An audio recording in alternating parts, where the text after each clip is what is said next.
IELTS Cast, Episode 22. You're listening to IELTS Cast, the podcast that puts you in touch with successful IELTS candidates from around the world. Listen and learn as they explain how they achieved Band 7, 8 and even 9.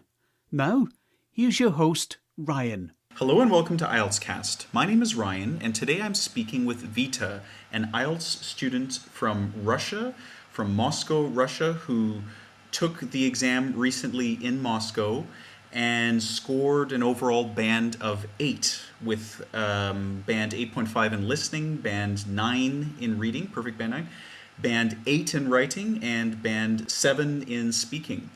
And Vita's been kind enough to share a bit of time with us today and explain how she did it. And in her email to me, she also iterated that she prepared for the IELTS within a week. Within 1 week. So she's going to share the story with us. Hi, Vita. Welcome to IELTS Cast. Hi, Ryan.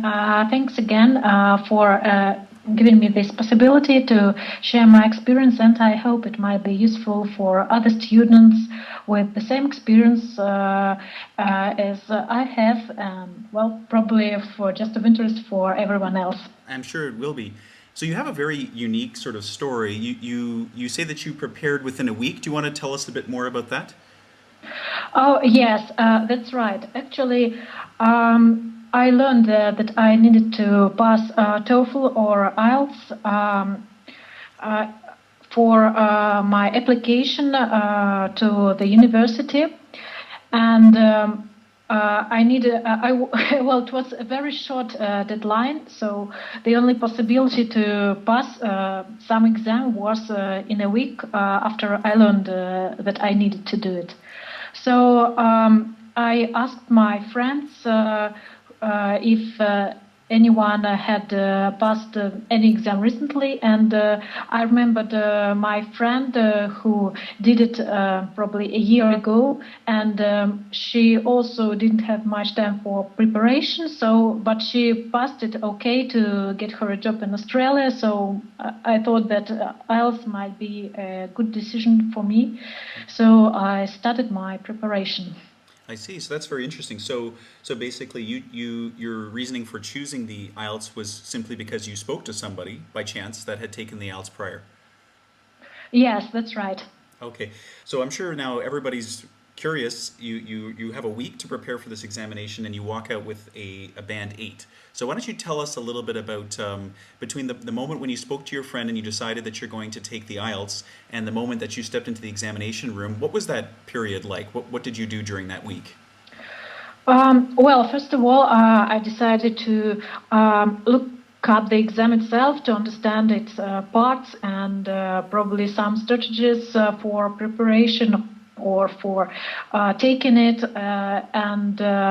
so after that I understood what were my so to say stronger points or weaker, and where I was more comfortable or less, so I decided to practice more, not really practice, but analyze more writing part than reading and listening and speaking.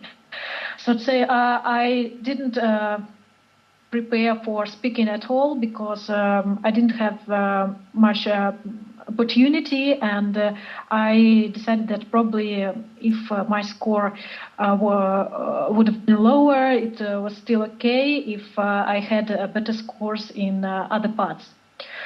I took some mock tests for listening and reading parts on my first day of preparation, and I understood that they were pretty clear for me, and I made probably just a couple of mistakes in each part, so I decided that I would just look up some tips and tricks for taking those parts, but I won't consecrate much time to them. And so my less comfortable part was essay, because it's a long time since I studied at the university and had a chance to write something like that. So especially graphs, because I took academic exam, and my decision was to understand what were the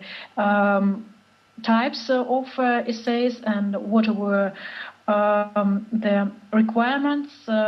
So that's what I did in the following days.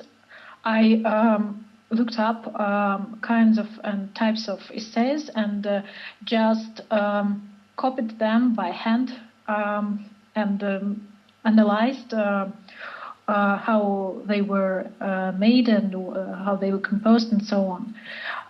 Actually, I had that idea because I had read some time ago that if you want to write like some writer, you just first need to copy them. And I thought that if that probably works with writers, why not try it with the essays?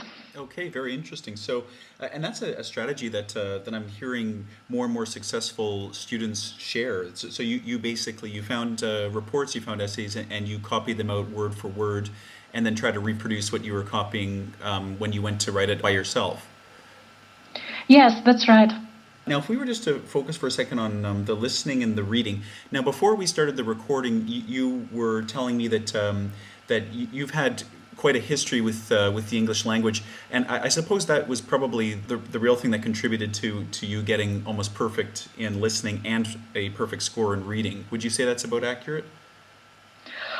Yes, I would agree with that because even though I haven't studied English at school or some other courses for probably last 6 or 8 years, I still used English a lot in reading and watching tons of TV series or just movies. And I would say that my preferred language for reading now is English. So if I'm interested in some book, I first look up the English version and then a Russian translation or some other language translation. And I think that that's what helped me mostly with reading, because I do read on multiple topics which do not only include my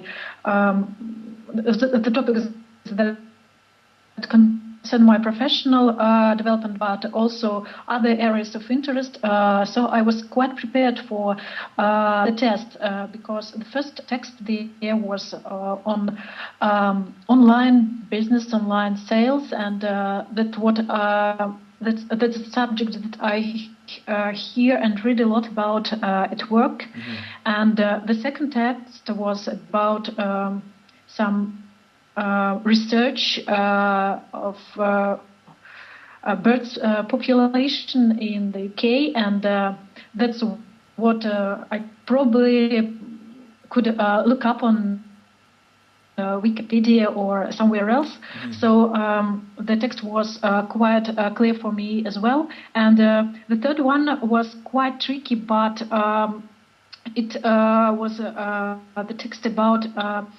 different concepts of language and its relations to anthropology, and that's what also interests me a lot. And I probably had read some books or articles on those topics. So if I were to summarize my experience here and to probably give some advice, it would be to I don't know, switch on to English as your preferred English as your preferred language for learning about your topics of interest. Mm-hmm.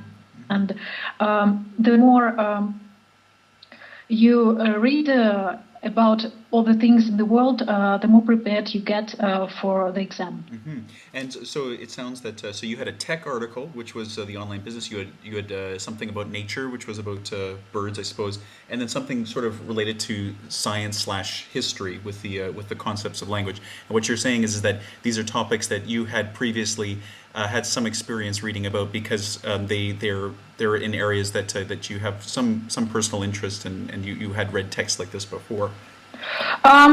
Yes, that's right. Probably not about really birds per se, but I might have looked up something on different animals or something like that. So the words, the scientific language about animals and the populations, the research wasn't new for me. Yes. Okay, and so it sounds like the fundamental strategy that you're suggesting is to try to, as much as you can, operate in English from in your day-to-day life. Would you say that the same is true for the listening? Yes, I agree with that as well, because I think what helped me mostly is that I watched a lot of movies and TV series in English. I also listened to English songs, and I think that what also helped me is that at work I participate in conference calls with my colleagues from other countries, and even though they are not usually native speakers, I think it's still very helpful to listen to different accents, to actively listen, I might say, because you need to understand what they're talking about to provide your input and so on. And that different accents are not surprise, and you can understand different topics like everyday communication or probably something more specific. Okay, interesting. Now, you had mentioned in your email to me that you had watched the strategies that were shared by two other successful IELTS candidates, Vidit and Toby. So how did they fit into your strategy, and did you follow any of the same ways of engaging the examination that they share?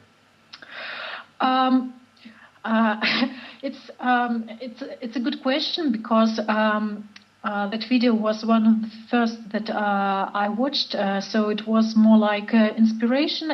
And I think it has melted now with some other videos that I watched after that. But the trick that I remember from their speaking is for listening, that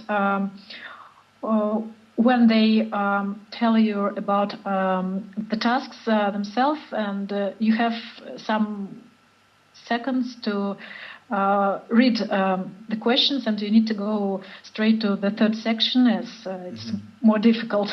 Right. So yeah, that was the tip that I definitely learned from them. But as for others, not sure that I can point some singular tips. But the video in all was very inspirational for me. Would there be anything else that you would suggest students do? Yes, I also downloaded some podcasts from BBC Discovery on scientific subjects to listen before the exams in the following days. Just to get used to the British accent again, and to listen to some scientific subjects. And I think it also was very helpful to have some amount of listening before the exam. And I think that while you can do your usual tasks and work, you can still listen, and you will collect those necessary hours. Okay. So BBC Discovery podcasts. Now, my last question for you regarding listening and reading. So you share the strategy of engaging lots of mock tests, and that's a pretty standard strategy for successful students. Is they engage mock tests, they go into the examination with the general idea of how they're going to perform in the exam, because they've done so many mock tests. So where were you getting these mock tests from? Were they out of the Cambridge books, or were you searching for them online? What was the source there? I searched for them online, and I think that I tried some tests on the official site probably, and some other sites. So I think that The first place where you need to go is just to search online, probably to find what you can there. Well, if you don't want to spend much money on textbooks or some other courses, but for more thorough preparation, I would probably buy or enroll to some online course where you can try many of these tasks, and you don't need to spend time on finding them yourself. Okay, and was that a strategy that you did follow though, or was there a specific online course that you engaged? No, I didn't follow any online courses. I just tried out the tests that I found elsewhere on different sites. So it was just.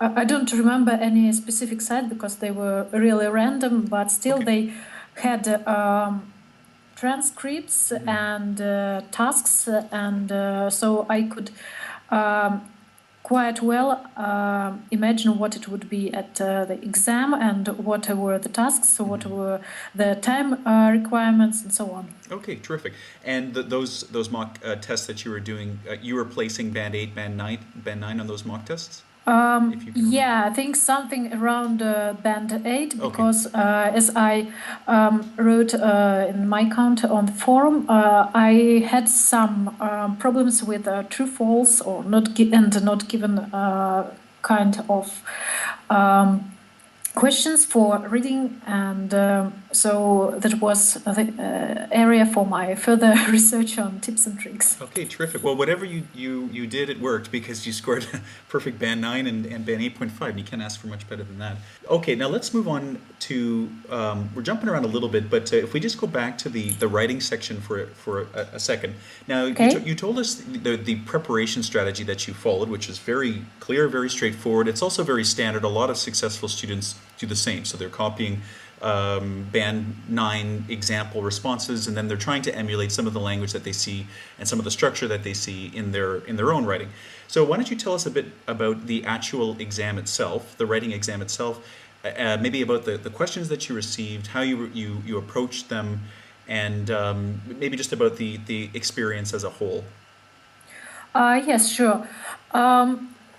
Well, the first essay topic was the description of a map, and it was lucky enough because I studied the map's description just the day before, so it was quite fresh in my mind, and I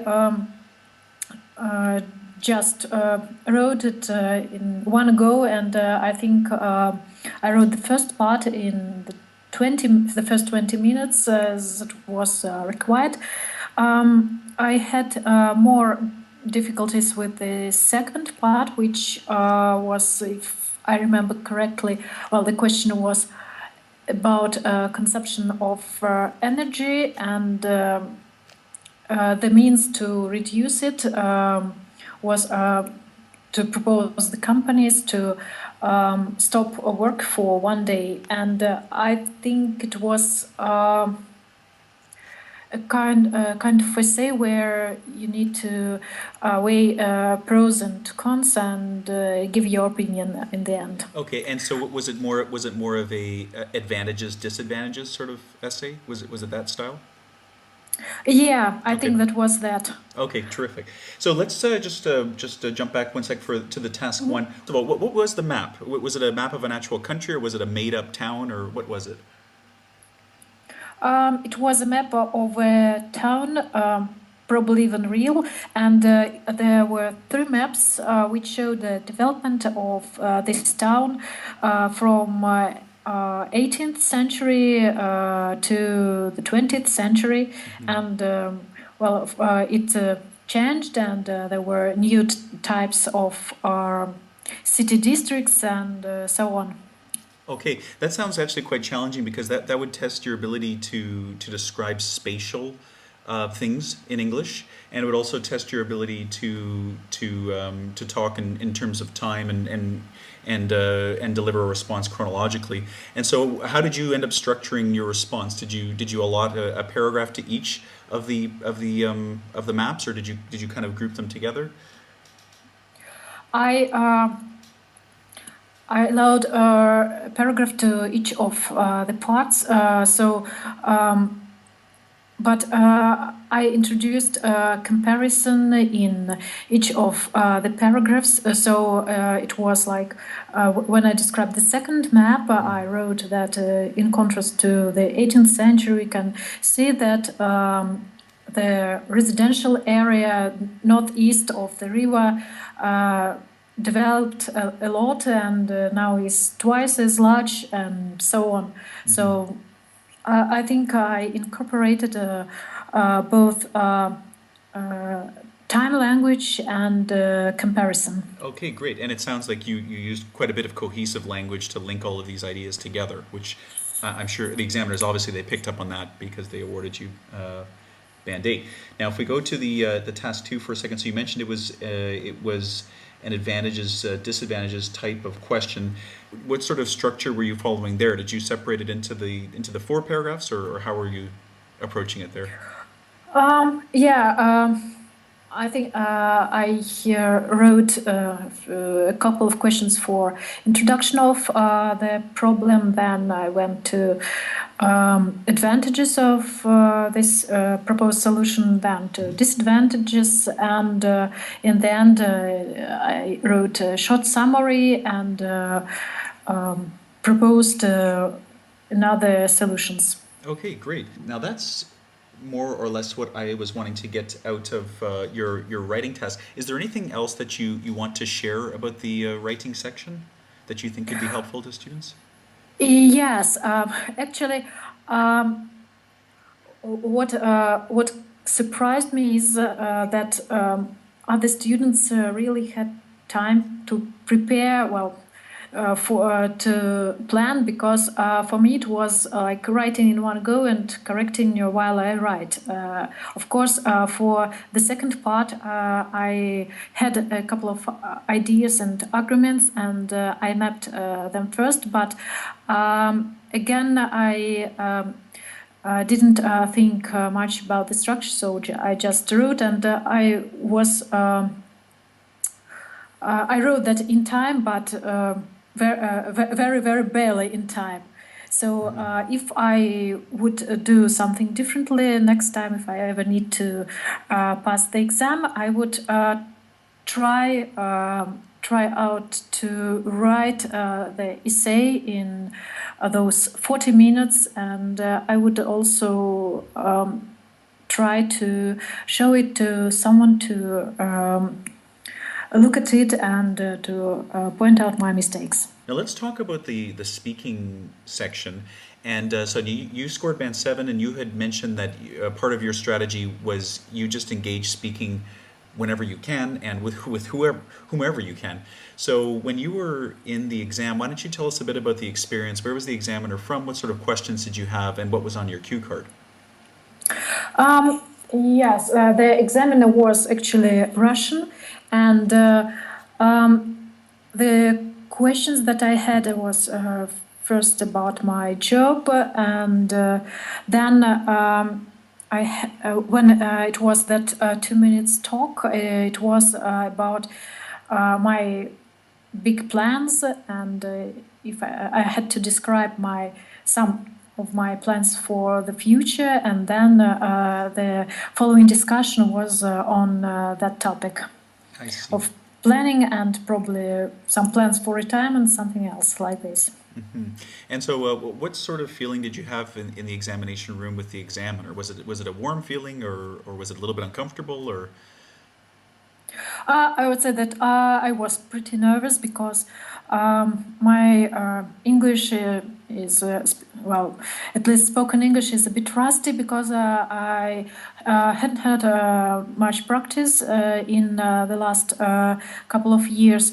So another thing was that I didn't prepare for this part of the exam. So even though I knew the format of it, I didn't know exactly how I would fit in. And I think part of my mistakes was that I talked too long about my future plans, but not exactly my plans, but my introduction was too long and it took almost all the time. Actually, it would be interesting to learn and understand what were my mistakes, but unfortunately, I don't have such opportunity. So it's my only suggestion. Well, on what could have lowered my band is that I didn't follow the format as it was expected from me. Yeah, perhaps it could have been something as well. You know, when you're given the cue card, I don't know if you feel this was true or not, but you have 3 or 4 things that you're supposed to deliver, 3 or 4 small details in relation to your response. And if you don't deliver those details within the 2-minute period, I mean, if you're being long-winded and you continue to 3 or 4 minutes, I'm not sure. Maybe the examiner would see that as a student that's not capable of speaking concisely.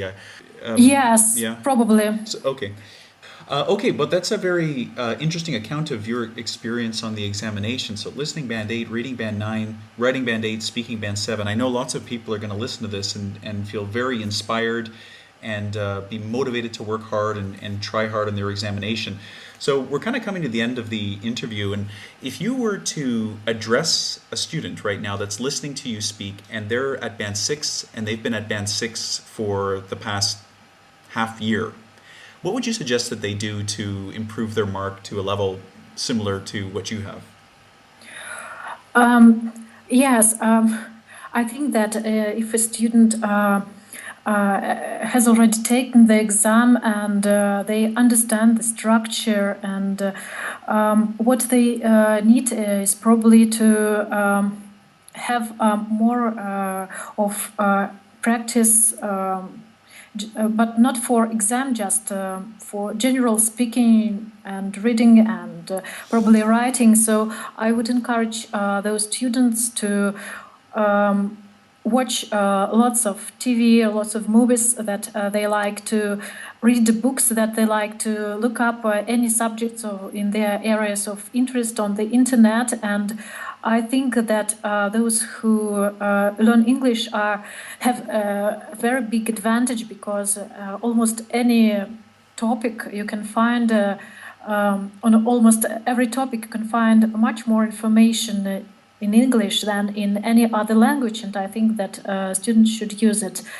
And at least I think that looking up and reading about the subjects that are interesting to you and that touch you in some way, and this allows you to consecrate much more time than when you think of it as a necessary study and not something that pleasant. That's wonderful advice. Thank you for sharing your experience today. Thank you, Ryan. Thank you for this interview, and I hope this will be useful for other students. Thank you for downloading from IELTS.com. Have you achieved an overall band of 7 or higher on the IELTS exam? Why not contribute to the podcast? Contact Ryan at his blog, IELTS.com.